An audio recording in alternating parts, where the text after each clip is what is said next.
the most engaging thing for sports fans is having a little bit of incentive on the outcome.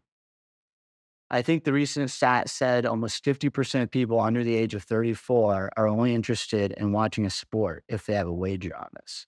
It's a very, very strong incentive, and it's an incredible customer acquisition tool.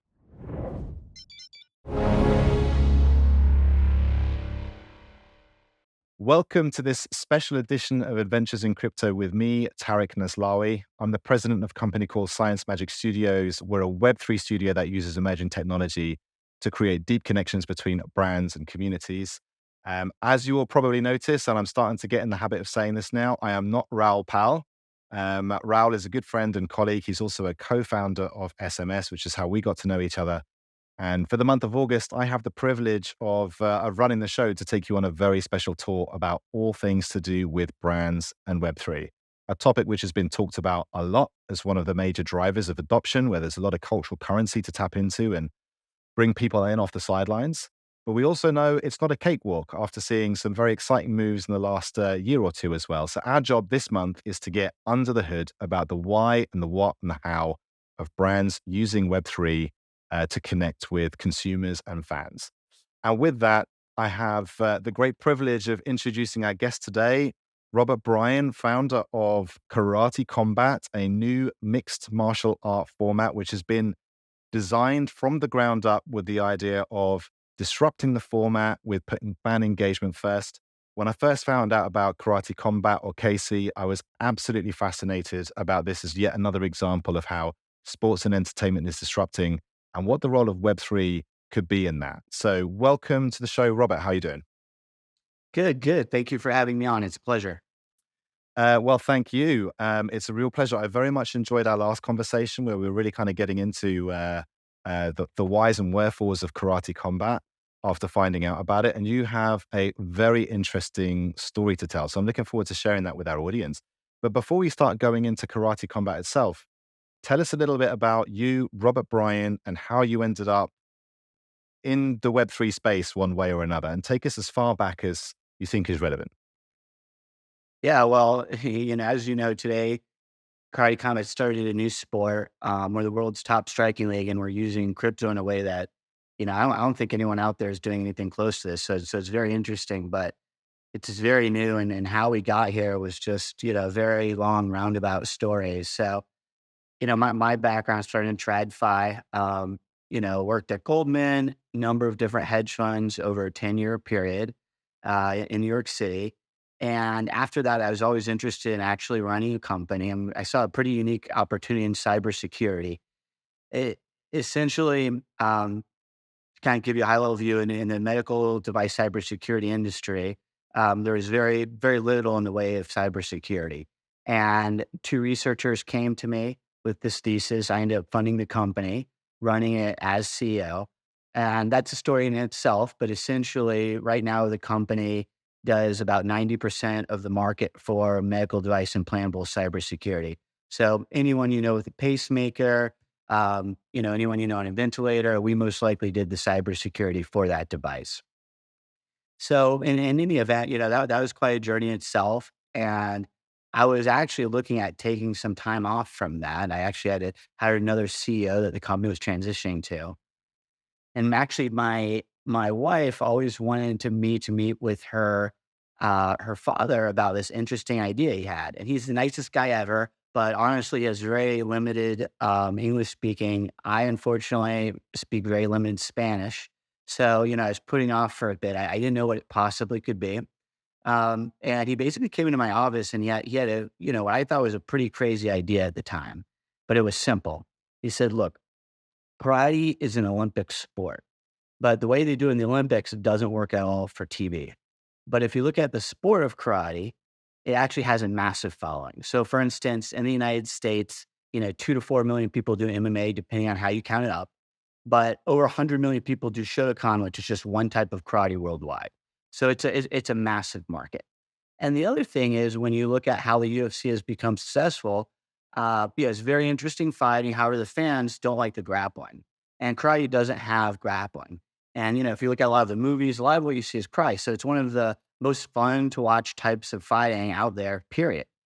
So essentially, what his idea was to look, take the Olympic fighters. They train full contact, even though they don't fight full contact in the Olympics.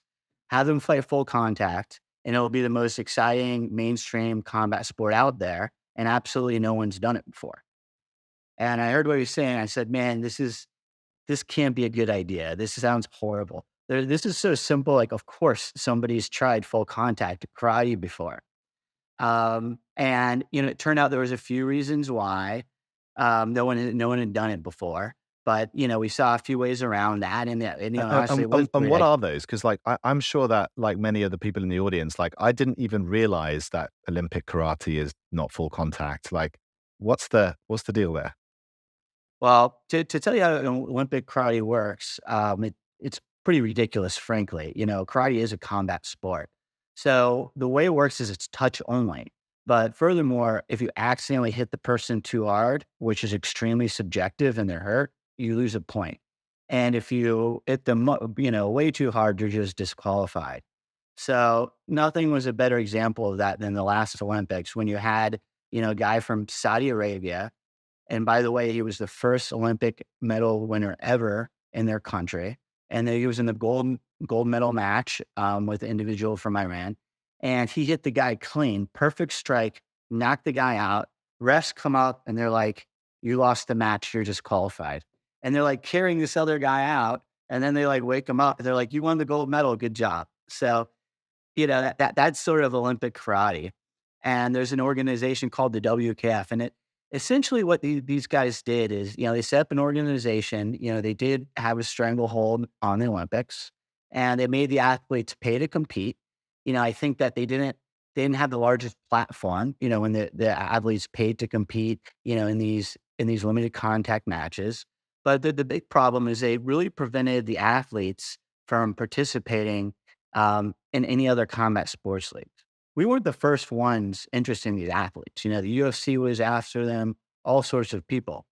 And what the league essentially did is they said, look, if any of our athletes participate, they didn't say this openly, they did it behind the scenes. If any of our athletes participate in any other league, we're going to tell them they can never go to the Olympics, which is obviously a horrible thing to do in an athlete. And frankly, it's these guys' dream. So that's what essentially had set the sport back, and that's what kept these athletes from performing on a larger stage. And when we came along, the way we found to get around that issue, it was actually quite interesting. So at the same time, this idea came across my desk. Something else happened in another area of the Olympics, speed skating. Essentially, there were these two, I think they were Dutch speed skaters competing in the Middle East. They just did an exhibition event. They got paid $3,000 or something along those lines. And the Skating Federation did the same thing. They said you can never go to the Olympics. Well, these two guys hired a law professor, filed an antitrust complaint, and they actually won. So that case precedent had just been set. So we sort of said, hey, now is the time for karate. If the competing league tries to prevent these athletes from competing, now we have this antitrust precedent to sort of get around that. So, that's sort of how the league started. So armed with that knowledge, our background and doing other sorts of similar businesses, we flew around the world. We signed all the best fighters, including the number one greatest of all time fighter. And essentially that's how the league got off the ground. Hey, sorry to interrupt again. It's Raoul here from Real Vision. I'd love for you to subscribe to the channel, get the notifications. We have so many incredible conversations with so many amazing people. It will really help you in your financial journey and your journey to understand just what the hell's going on in this world. Anyway, click subscribe, get the notifications, and enjoy. Well, I mean, look, in that little intro there that you've given, there's I don't know how many hooks you've given us there. Like the first is, I mean, you must be one of the most grateful people for their father-in-law ever. I think, right? Yeah. And I feel bad because my wife always reminds me about it. And, I told Bass the story. Bass was on the Joe Rogan show, and he basically said the same story, but he said her brother rather than her father. And her father was like, "What, man? The one time, they mentioned me on the Joe Rogan show, and they got the wrong guy." Okay, oh, But well, that is too bad. Well, I mean, I'm sure like that. Our following is almost as big as the Joe Rogan show. So, We can set the Yeah, record I'll set straight. the record straight. Set the record straight. So that's very interesting. And you yourself at the time, then. So actually, you an MMA fan at this point that you decided to kind of like jump into this thing? You're like, were you sort of looking this purely from a, you know what's your father-in-law's name? Man, I call him Papa. When Papa brought this idea to you and you started looking into this and you had just been doing your stint in cybersecurity for medical devices, were you already an MMA fan at the time? Or was this something that you were looking at really as more just like a, you know what, there is actually an interesting gap here in the market? Well, funny enough, I had seen so the way the landscape worked at the time is you had the UFC, which at that point was already a great success, and then a number of other companies were essentially copying them, exact same rule set, sort of UFC juniors. And I didn't know if those models would work or not, but if you look at baseball, everyone just cares about the best teams. No one's ever heard of the Yankee farm team. I thought, combat sports is probably going to be the same way. And I think there's a few surveys out there, like 96% of MMA fans only care about the top five fighters or something crazy like that. So even though I saw I was interested in the space and I was looking at these other investments in the space, I just didn't see a great opportunity there. But when this came along my desk with karate, not only is it a different rule set, but it's a completely different culture. So, rather than copy the UFC, I said, hey, look, here's an opportunity to do something completely different, not just from the rule set, but also culturally. And when you look at the values of, millennials or the younger generations, they don't some UFC, in this pre-fights, they're saying, I'm gonna kill your family, Conor McGregor, your wife's in my DMs, all sorts of crazy things. And, I don't think that resonates quite as well with the younger audience. And with karate, there's still a lot of competition, but there's also respect.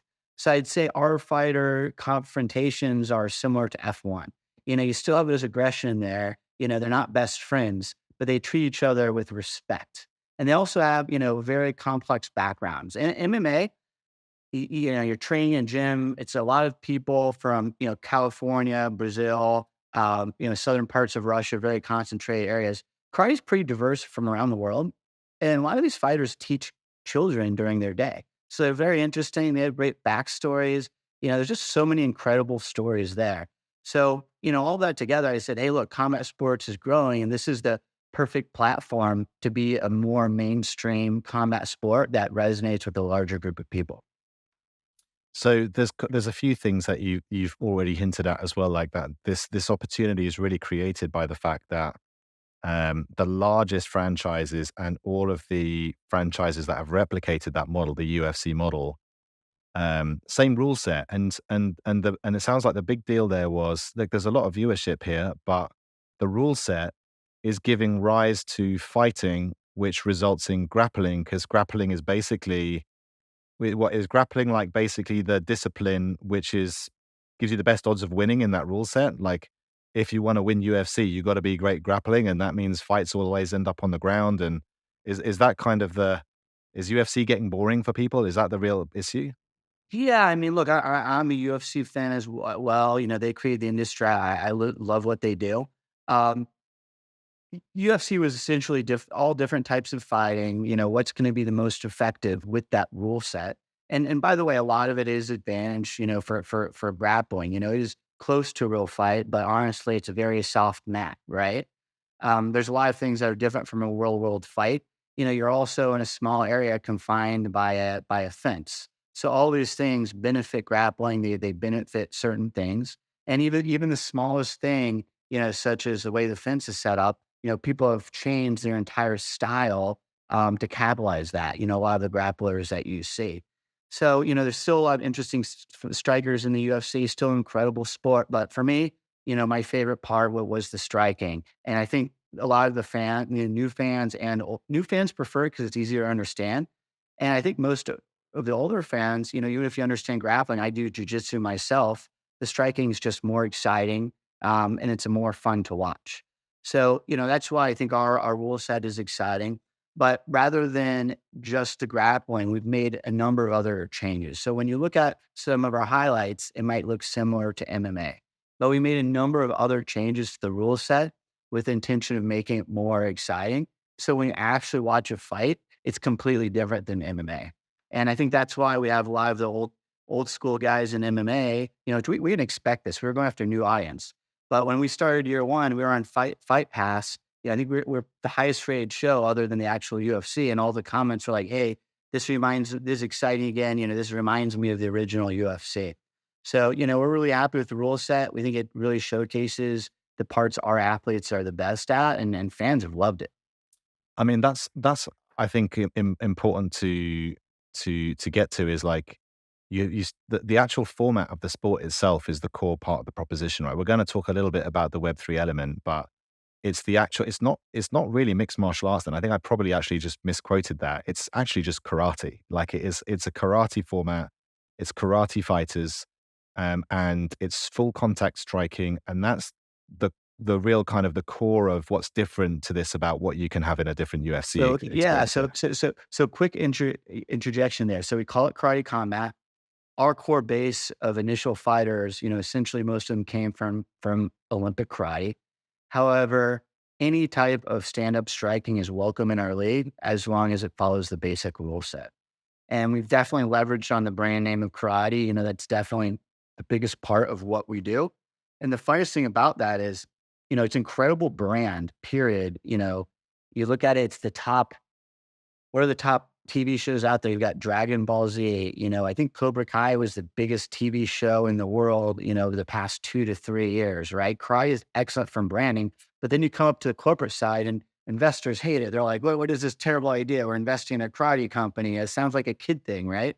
So, it's perfect for branding, but people not in the business or, a lot of the older investors just, don't seem to get it, whether it's, you know, other traditional businesses we're partnering with, the whole group of business people out there, I don't think is in tune with what incredible brand it is and, how great it's been to kind of attract new viewers to our league. I mean, it doesn't sound like it'll be long before they change their mind with like the kind of participation rates that just seem to be quite staggering. Like you said, 100 million people doing karate globally. But for anybody that hasn't actually watched a KC fight yet, right? And I certainly hope that everybody goes online and watches some of the fights to see what we're talking about here. It's also a different vibe, right? Like when I first went online and I think it was KC 39 that I was watching.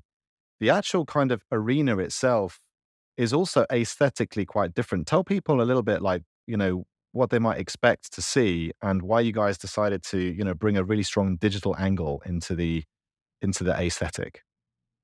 Well, so first off, you can watch on karate.com. That's the easiest way to get up to speed. What we do is definitely unique. And when you look at it as sort of, it looks really interesting, but when we created it, we always had one goal in mind. We wanted to make the content people wanted to see available in the ways they want to see it.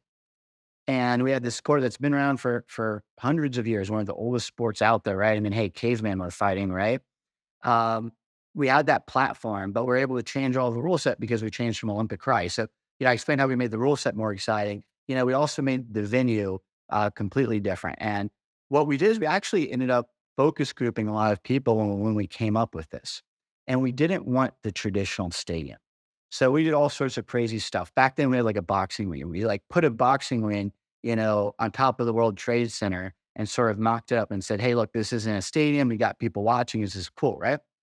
And what people generally thought was, why are you having this weird location? It must not be the best fighters. And people only want to watch the very best fighters. However, we found out when we changed everything about it, the venue, the look and feel, almost made it look more like a movie, half like a sport. Then they thought it was extremely cool. And then when we showed them, traditional MMA, actually the focus group they were coming back was, oh, this looks a little trashy, not as classy, et cetera. We like the sort of movie oriented look and feel much better. And the important thing about that is it allowed to grow our sport before we had the following to fill a whole stadium and without these enormous fixed costs. So, it was basically a really cool environment that people love without the fixed costs. And essentially the things we changed is we have a patented pit that has 45-degree angled walls. So it's exciting for the fighting. We can go up the walls, but you can't stand there. So people run up, they do kicks off of them. But there's some other advantages. So one, there's nothing between the viewers and the fighters. So whether you're there in person or it's on a camera, there's no cage, there's no ring, so you're shooting sideways, and you can have a better look and feel. We actually shoot it with movie cameras. We use movie lighting. The audience is standing, rather than sitting. So all these different things give like a fight, almost like a fight, upscale fight club vibe that the audience really likes. And in season one, we actually did have an event on the top floor of the World Trade Center. An event in Acropolis in Greece. We had an event in South Beach, out in Hollywood in California, and these really unique venues. What we did to further this thing is in season two, we actually dropped that and we sacrificed live for a period of time to film it with a virtual background. So we went to the world's largest movie studio in Budapest, set up a massive green screen. It had a real audience, but inserted virtual worlds behind it. And that was one of the biggest risks we've ever taken in our business. And it turned out to work out very well. The audience ended up loving it. But when you put all that together, what you see today, it's been 4 or 5 years perfecting it, but there's definitely nothing like it out there. So, wow, okay. So, because when I tuned in for KC39, I think I was seeing the latest iteration, which is, you've got the fight going on, you've got quite an intimate looking, it's almost deceptive because it looks like the crowd's quite big, but they're really close by the pit. And then in the background, it's almost like I'm in the metaverse, like I'm actually in, this whole thing's kind of taking place in, a very sort of 2020s digital world gaming type of aesthetic. And it really does make the thing feel grand, actually, and adds certainly to the vibe. But you mentioned it's been 4 or 5 years in the making. So actually, Karate Combat started when? Started in 2018. Is that right? 2019. Yeah, I think our first events we're in our we're approaching our fifth season now. So, this is our fifth season operation, and the R&D was about a year before that. So it's already been about 6 years at this point. That's that's that's nuts. Now, if if I sort of just think about all the things that you were trying to take on there with creating this new franchise, different rule set, different aesthetic, and also I think challenging the the governing body's approach as well to how fighters can participate in the sport as well. Um, those three things seem pretty ripe for disruption. But there is a Web3 aspect to this whole thing as well. We've been talking for quite a few minutes now, and we haven't even got to that. So there's that much meat already in what's different about KC. But tell our audience how you guys decided to try and incorporate um, tokens into the fan engagement experience and this fascinating concept of something called up only gaming. Yeah. So one of my partners in the company, he's always followed Web3. So I'd followed Web3 from a high level, back when I was in finance and Bitcoin was in its infancy. I was actually a proponent. I always thought, it was an interesting thing. I argued with my friends about it on our, we still have a fraternity listserv. I said, hey, this is interesting. We're arguing about it. Funny thing is now, 10 years later, they all work in the industry after making fun of me back then.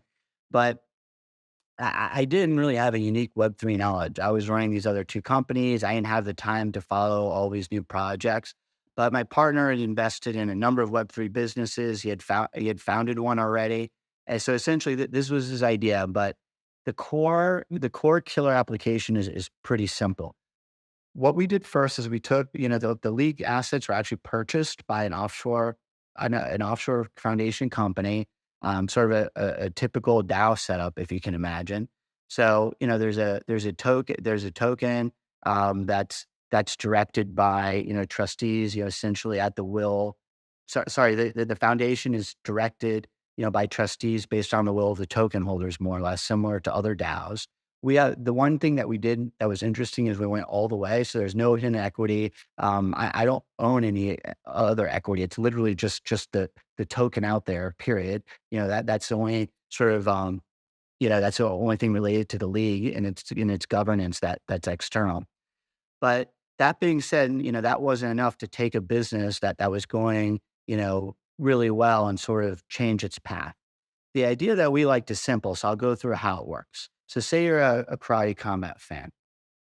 There might be some criteria, but you might receive an airdrop and you get a link, you click it, you go to the karate app and you'll get some karate tokens. When a fight comes up, you can pick what group of fighters or which fighter you think is going to win. If your fighter wins, you get more tokens. If your fighter loses, you don't lose any tokens. So that's very interesting because it's not regulated gambling. You can only win. And might say, okay, well, how are you going to pay out winners? So essentially, the founders set aside a large chunk of their tokens to pay the winners over the first 3 years while the league is growing. So that's sort of the setup.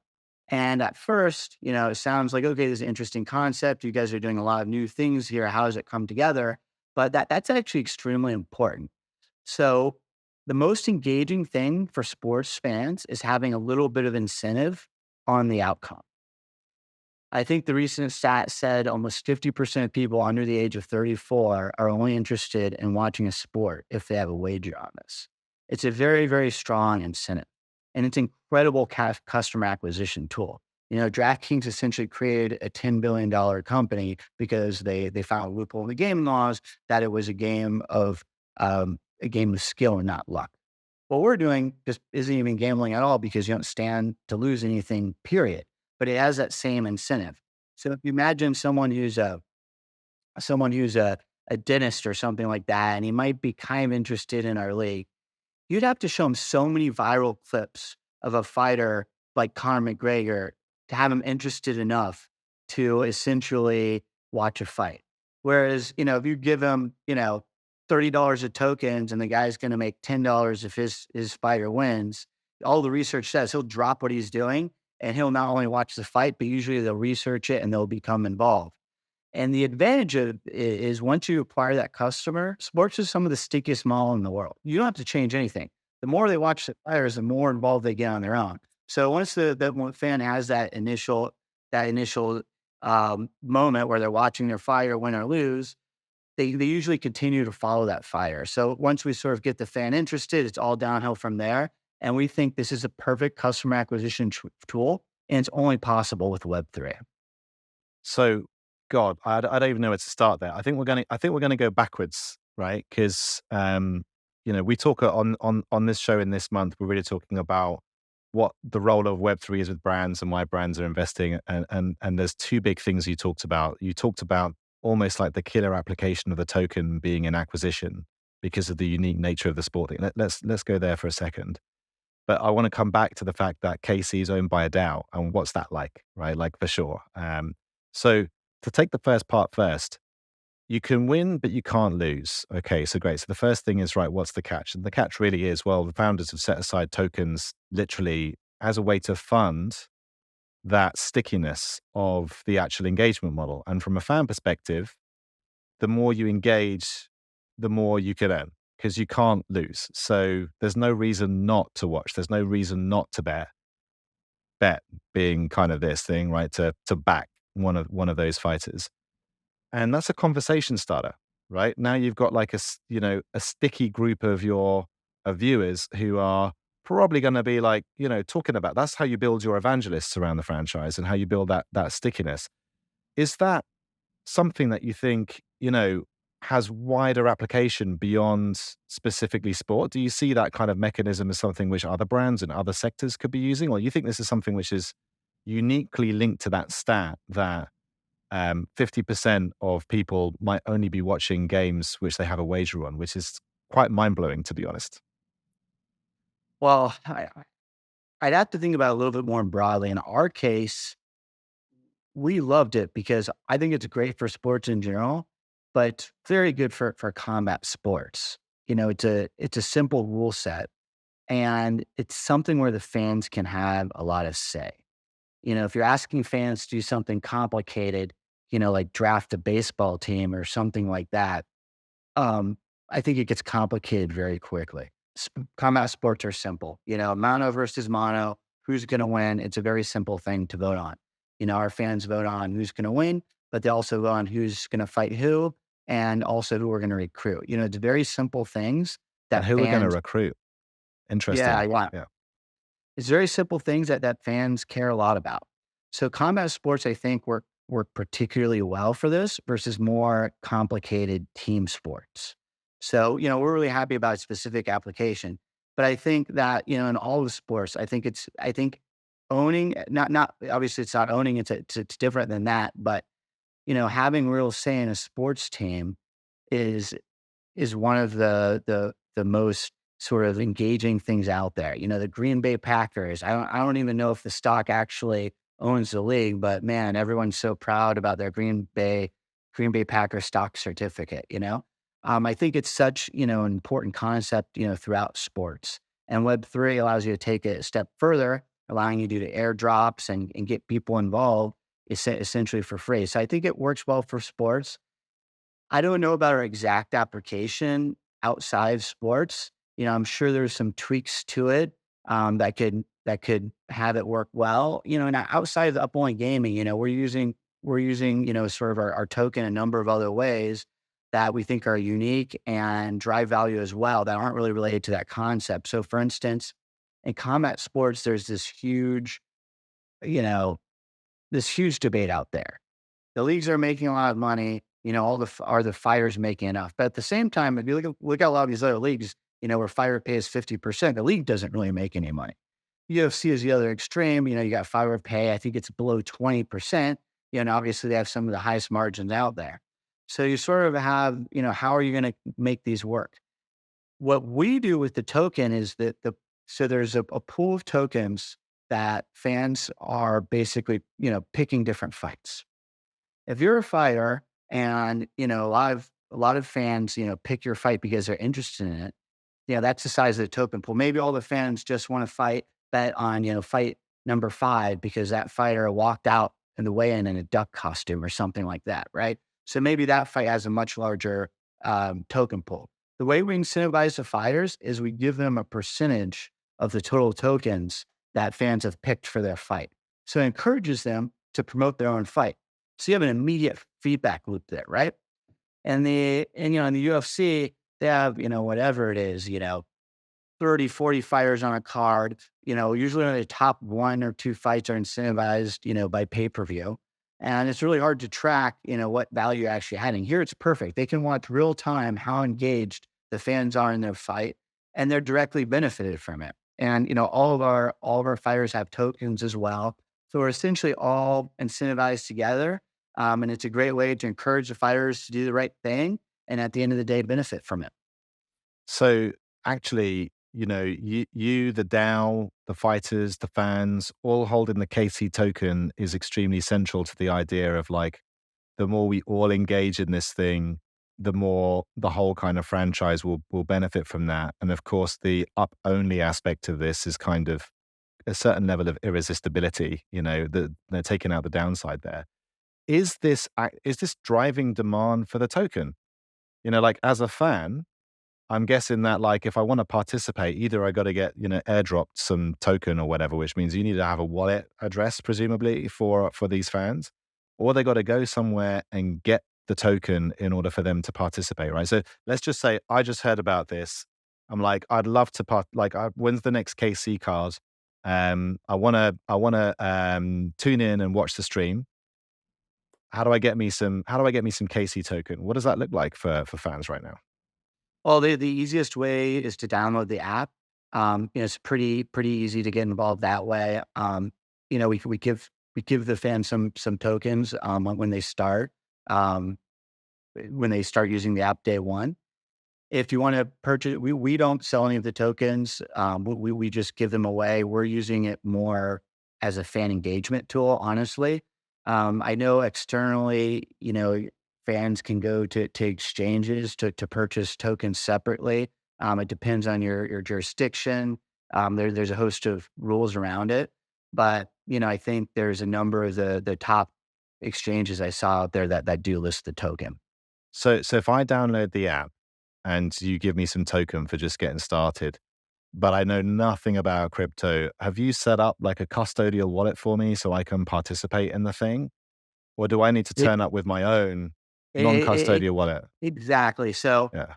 the beauty of this idea is it's Web3, it runs on Web3, but the core functionality of it is built for sports fans. It's simple, and they don't even have to know it's Web3.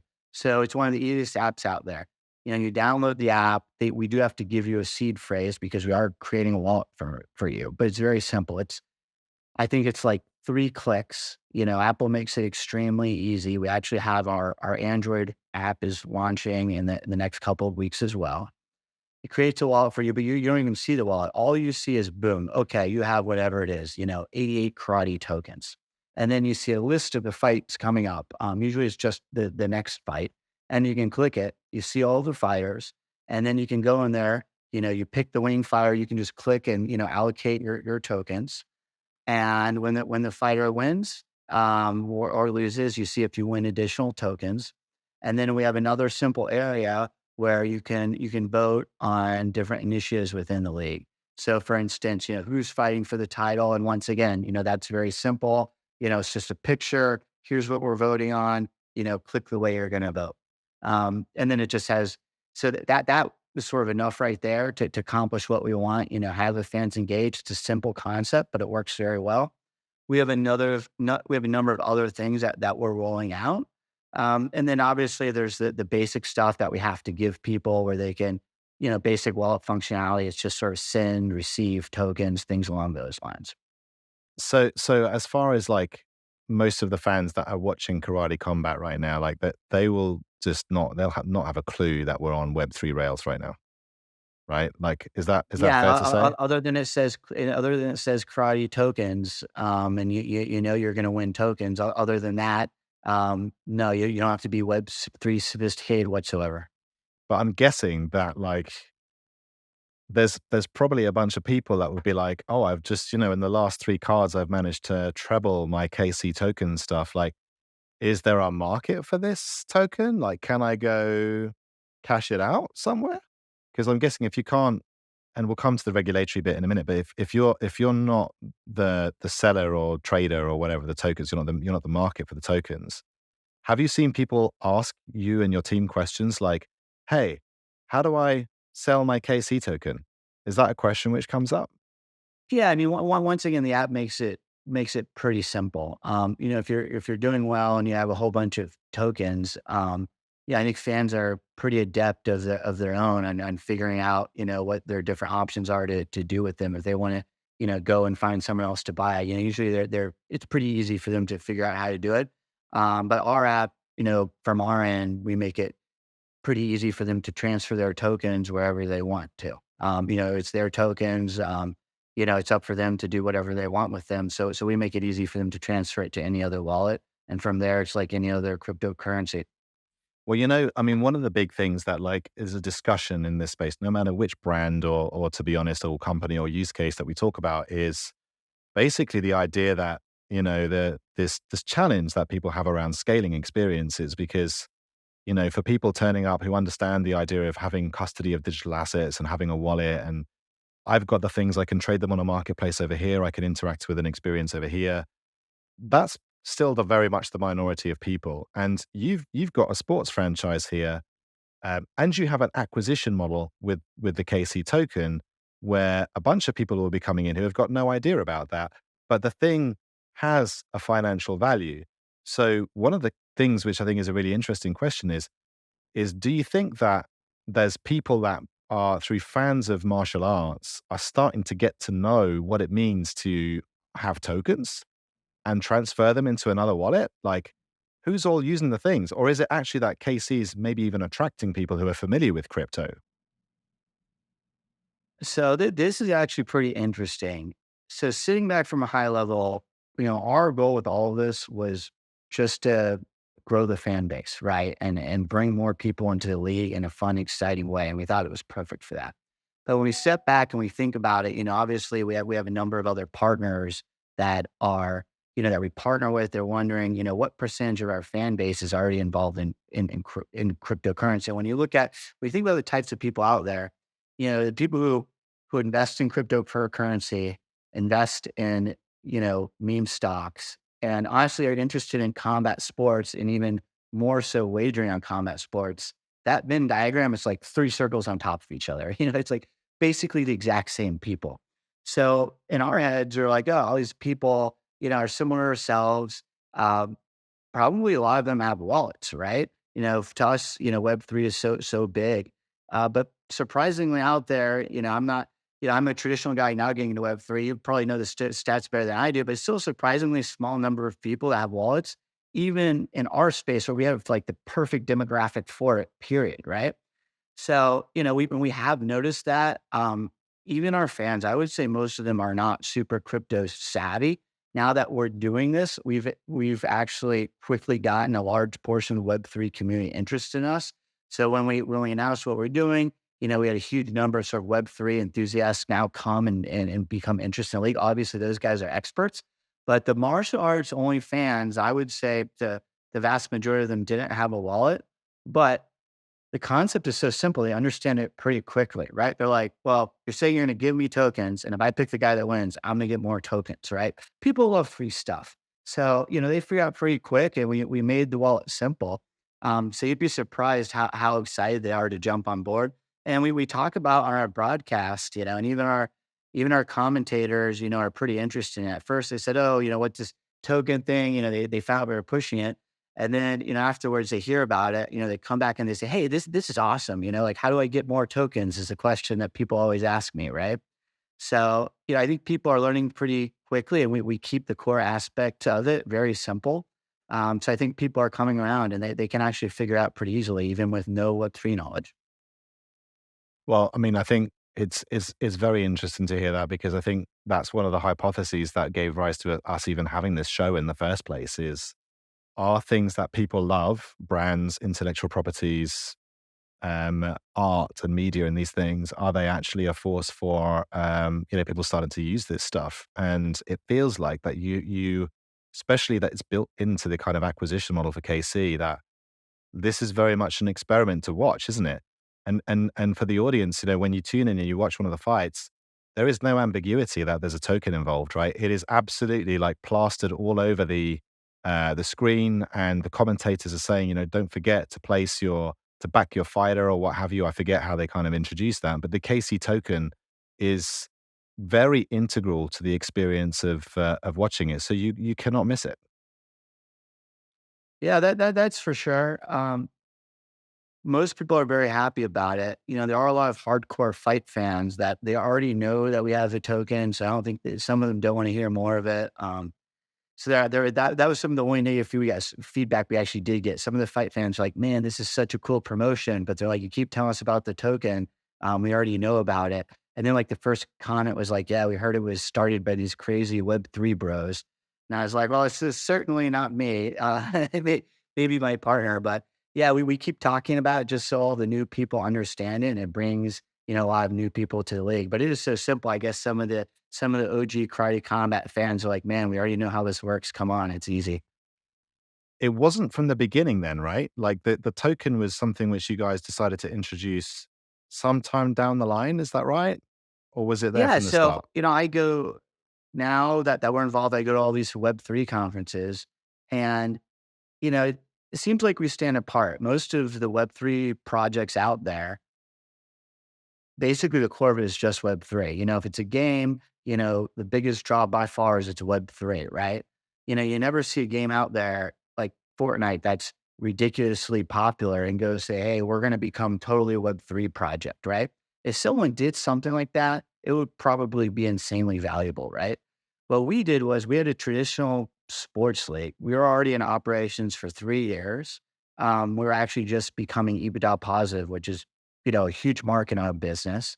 And, all the traditional sports investors out there, they said they were interested in investing in us, all this different things. And then we told them our Web3 plan, and they were like, "Man, that's a big risk. These guys are really. It's interesting, but they're taking a big risk out there. We think it's worth it, but we already had something that we really had product market fit, and we're just using crypto to supercharge it. And I think that's generally the way to go if you can, right? You already know the product works, and then you're just supercharging it with some sort of additional, alignment of incentives or customer acquisition with Web3. but there are actually some learning pains as well, taking a traditional business and moving it over to Web3. Well, but I mean, I think that, you know, if this whole sort of series is about brands and Web3, like there was marketing before Web3, right? This company may have existed for 100 years, not just for 6 years.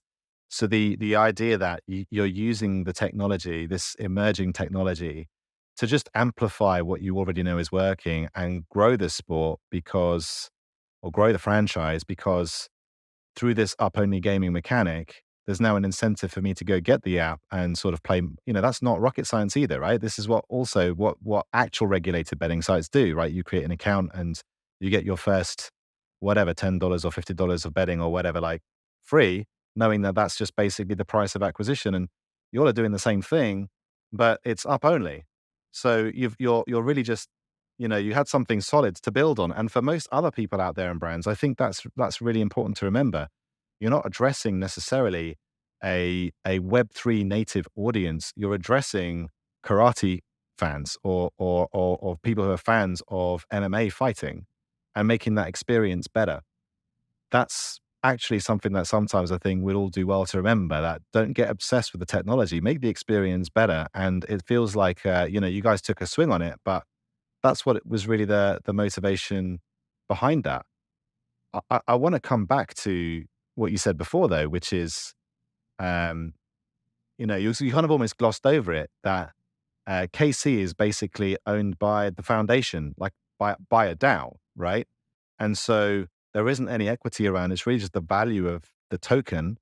Um, w- what is that? What is that like? Like being a DAO, and I'm talking a bit more sort of like from an operational perspective, like um, how you manage the relationships with DAO members, because that's a big operation, like running a DAO.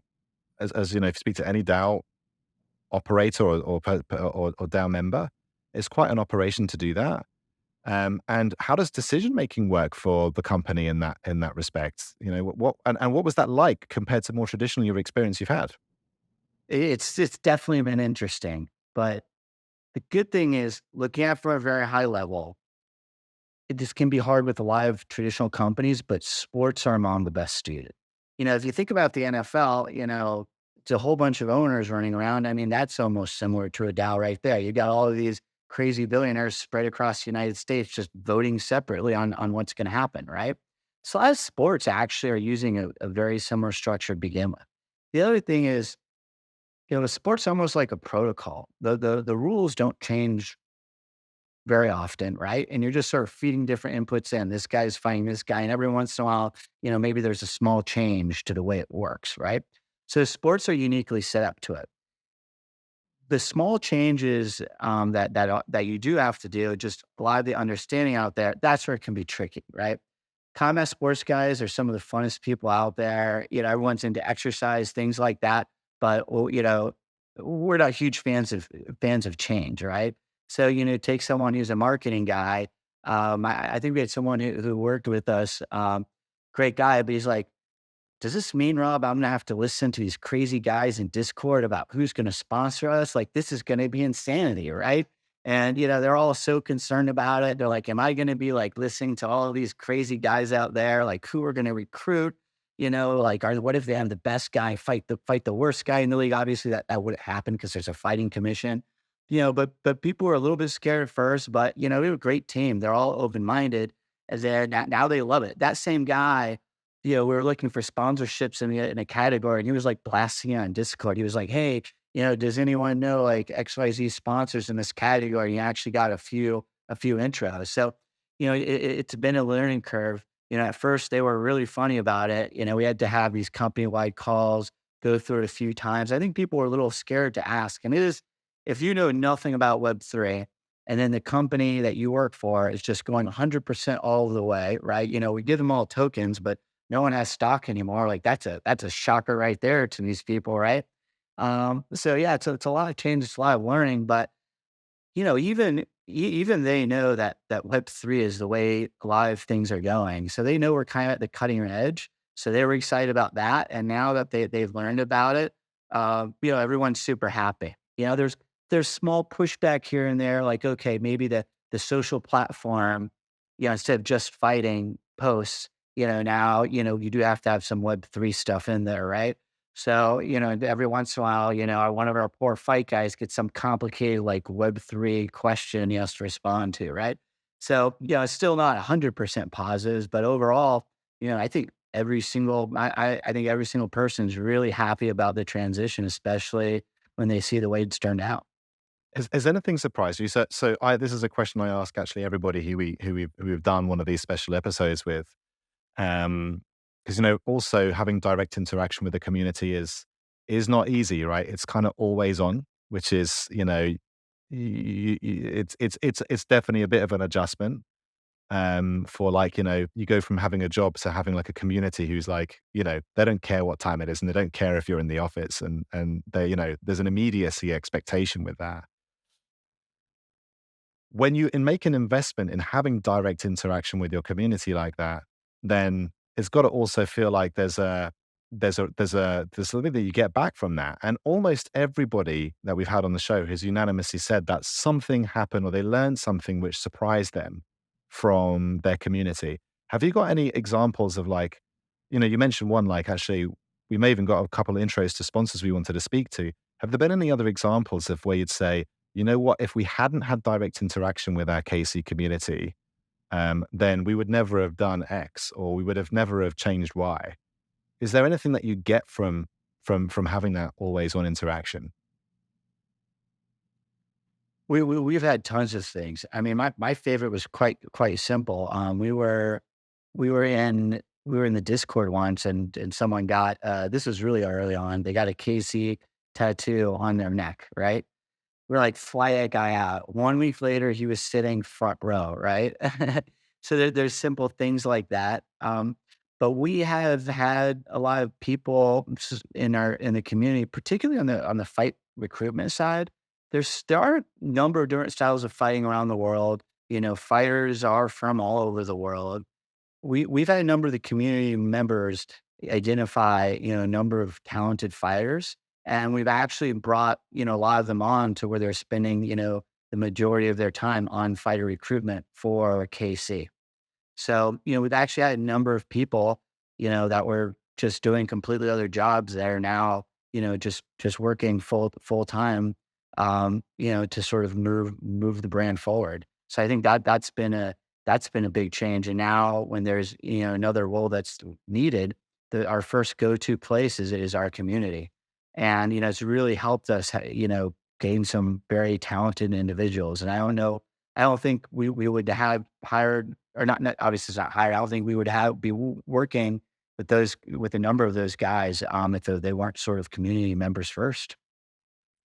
That's actually also quite a common story, right? That actually the Discord almost becomes your highest fidelity recruiting channel for specific roles where people want to contribute what they can, and there would be no contact otherwise. There'd be, info at Well, karatecombat.com, like I mean, now that you say, I'm sure it happens all the time in Web3. It makes sense, but for us, I guess it's just interesting because these roles have like nothing to do with Web3, right? It's like fighter recruitment, right? We wouldn't expect roles like that to be filled from Discord. yeah, yeah. I think you're probably right about that. Now, what about like that you basically have a fungible token. This is not an NFT play, right? This is you have a KC token, right? And most of the brands that that we've spoken to, and also that at Science Magic Studios that we speak to, are really quite a bit more focused right now, at least, on how do NFTs and the use of NFTs across other Web3 environments drive consumer engagement. This token model is a little bit more like the zone, which has been a little bit more tricky for crypto recently when it comes to things like securities law, right, and regulation. How has this been a barrier for you? Like, especially being, a company based in the US where there's been plenty of, recent news and the SEC is very active as well in trying to make examples of tokens and securities with mixed success, perhaps. Has this had an impact for you as a company as well? Or is this something which, you, you just kind of keep going until you're told it's an issue? What's the vibe? Well, from a high level, I would say that there is a lack of clarity for sure, and I think there's a lot of other projects out there that are doing something financially related, something along those lines. What we're doing is like quite simple, right? And on like the spectrum of regulatory risk, things like that, I think would be on the lowest end of the scale. That being said, there still is a lack of clarity. So, obviously, Cry Combat's assets have a lot of value. It's very important to the fans, the community members, that the league continues. So, we've been extremely careful to do everything, as perfectly as we can from a regulatory perspective based on the knowledge out there. And frankly, it's just been really costly due to the lack of clarity. So, I think that for people are already taking advantage of Web3 traditional businesses, all of that, and it's moving that direction. But I still think that there's a number of unneeded hurdles. And, I'm really looking forward to clarity in the regulatory environment. Honestly, it's really unfortunate. I've had to become an expert there, to make sure that, everything's done perfectly. And I'm here trying to run, sports league where people beat each other up, right? Like that's what we want to have happen here. And, there is a lot of regulatory uncertainty out there, but, it is what it is. And we really hope that, everything's cleared up.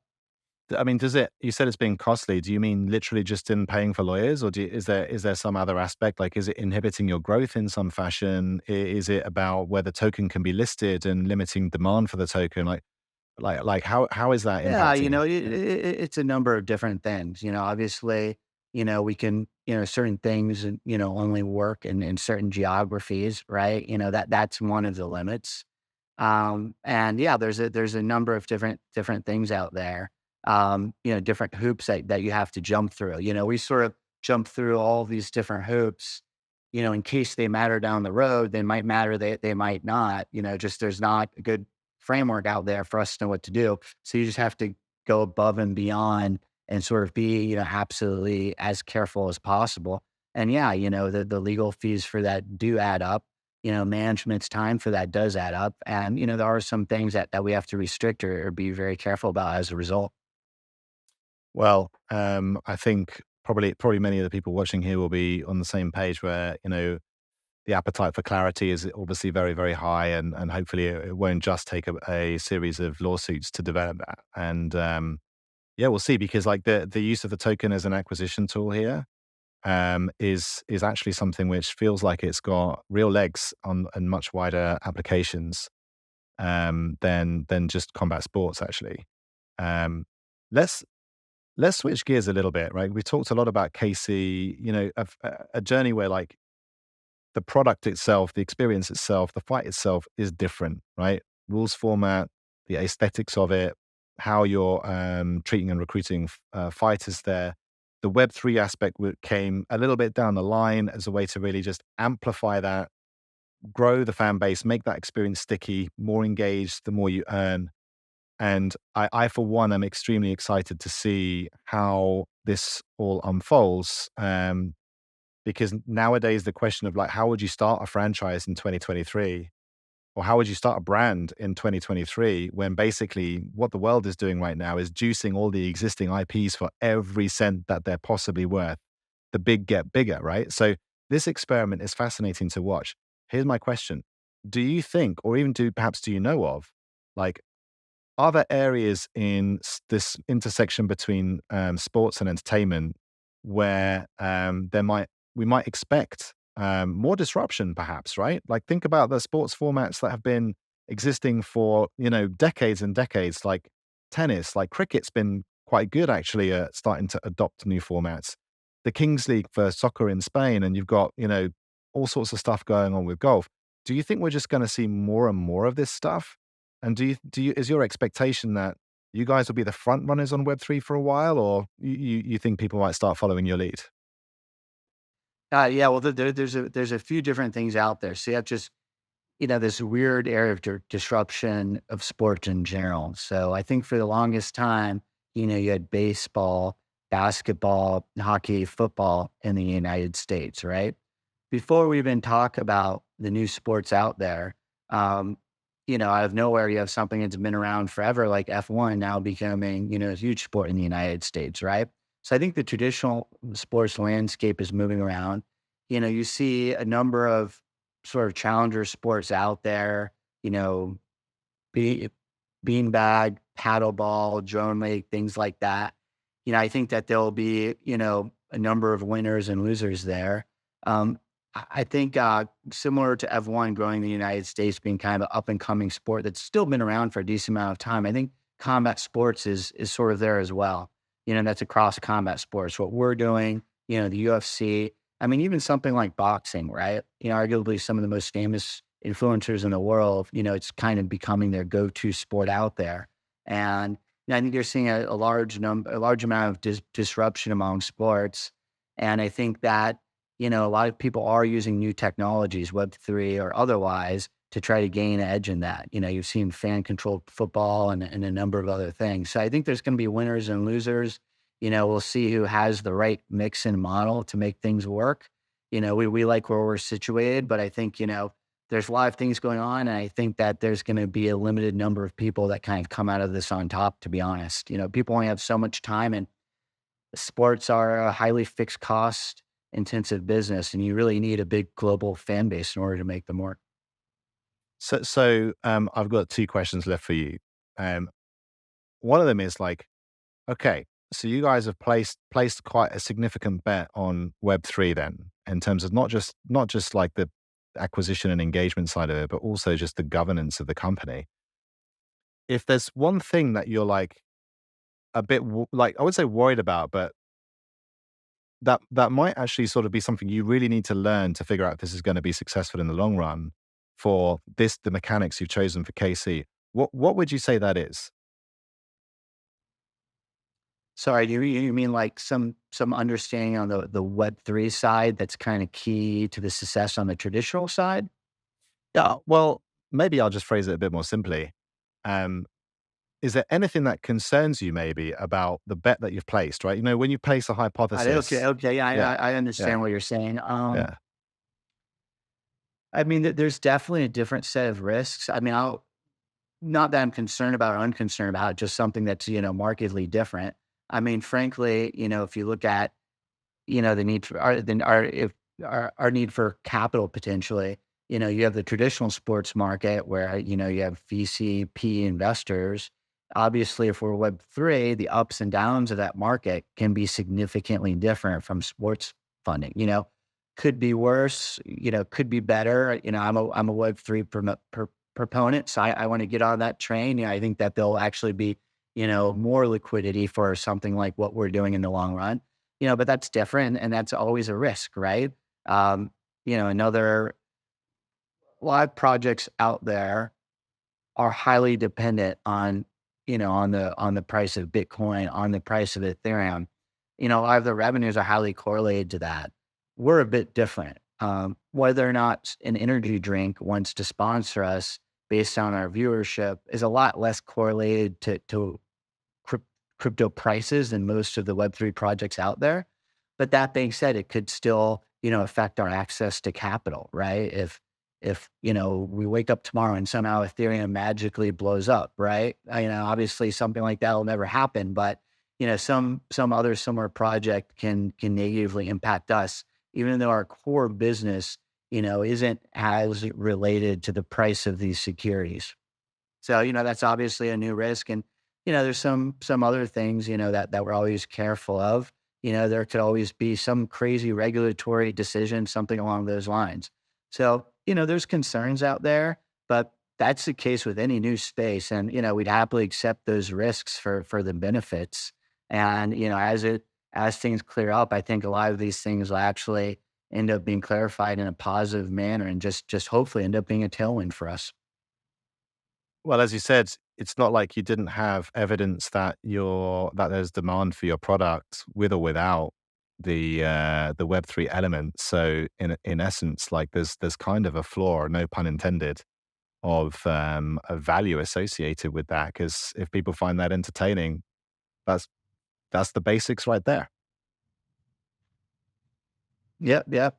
People always ask me, I mean, it's a ridiculous question, but the first financial institutional question that we get a lot of the time, from the foundation is, oh, could it be turned back into a normal company if the whole Web3 space blows up? I was like, honestly, I don't know, and I don't care. We're going all the way. But yeah, Spoken yeah, like a true founder, right? Like, that's a funny question that we always get. That. well, okay. I said there were two questions left for you. I don't actually know if I've used them up, but I know I've got one left. Um, let's think a little bit ahead now. You know, what's your dream for karate combat for say 12 to 24 months from now? Well, I think the main thing is to continue to grow our community. Honestly, it's just fun. The more people that get involved, everyone enjoys what we're doing. It's just a great thing to be a part of. 3 years ago, if I wore a karate combat T-shirt, no one had the faintest idea what it is. Now if you go out, people stop you because it's a niche, up and coming brand, but a lot of people have heard of it, and they say, "Oh, you know about that? That's awesome. I've been watching it, right?" So it's just great to kind of see that, and then with Web3, it brings the community even closer. So I just love to continue growing it, get more and more people involved. That's the thing that continues to happen. That I enjoy seeing every single year. And then the one big change that I'm also excited about is we have this basic app functionality and people already like that. And I think as we add more and more different ways that they can interact with the token, more utility, you know, more say in different things, I think that'll create even more fan engagement in really unique ways and sort of grow the sense of community even further. So that's the big thing that I'd be really interested to see, probably in maybe like 8 to 12 month time frame as those features roll out. Well, Robert, thank you for sharing a little bit of the story about how you got here. So, a lot of the story of how you got karate combat to where it is today, and where you see that going. Maybe for the audience, just to remind them where they can find out more about you, Robert Bryan, and karate combat. Yeah, yeah. Our next event, September 15th, it's in the Dominican Republic. Obviously see in person is the absolute best way, but it's awesome online too. Karate.com, we're on Instagram, Karate Combat, Facebook everywhere. And, once again, a lot of these other combat leagues, people assume you have to pay a ton of money. You can watch our events live for free on almost all of our platforms. So tune in, they're usually once a month on Saturday. Our schedule's available on karate.com and take a look at it, download our app, and we'd love to have you, join the fun over here at Karate Combat. Robert, I want to say thank you so much again for spending the time with us today.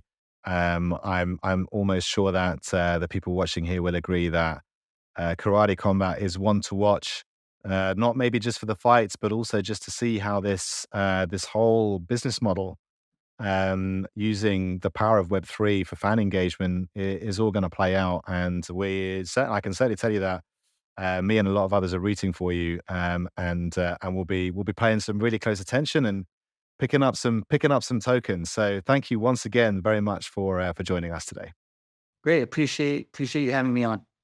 Hey visionaries, thank you for tuning in. For more free crypto content like this, head over to realvision.com/crypto.